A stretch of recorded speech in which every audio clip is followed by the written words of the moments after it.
The beginnings of Christianity. The beginnings of Christianity in Palestine date back to the 1st century of our era and are closely linked to the figure of Jesus of Nazareth. His teachings, based on love, forgiveness, and humility, constituted a new message in the Jewish world of that time. Jesus also preached the idea of the kingdom of God. Everyone, regardless of social status, was to have access to it. This universal message, along with criticism of the religious and social leaders of the time, meant that Jesus' teachings met resistance among some Jewish groups.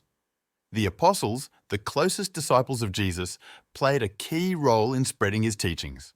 They were ordinary people, fishermen, tax collectors, workers who, after the death of Jesus, began the mission of proclaiming his message. Among them, Peter played a special role, considered the first bishop of Rome and one of the main leaders of the early Christian community.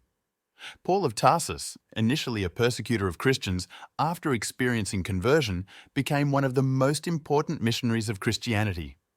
His letters to various communities became part of the New Testament and had a huge impact on the development of Christian doctrine.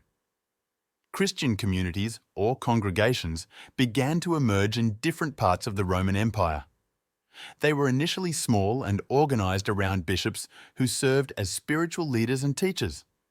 Initially, the Romans were indifferent to Christians, treating them as another sect within Judaism.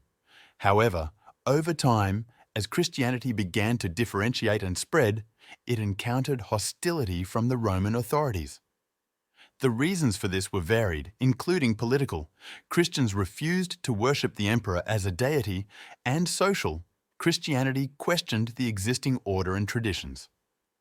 A turning point came in the year 313 when Emperor Constantine the Great issued the Edict of Milan, which granted Christians freedom of worship. This event marked the beginning of the end of persecution and opened the way for the development of Christianity as the dominant religion in the empire.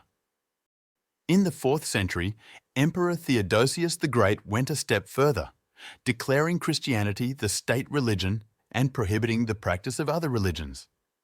This action ultimately consolidated the position of Christianity in the Roman Empire and had far-reaching consequences for the future shaping of Europe and the Western world.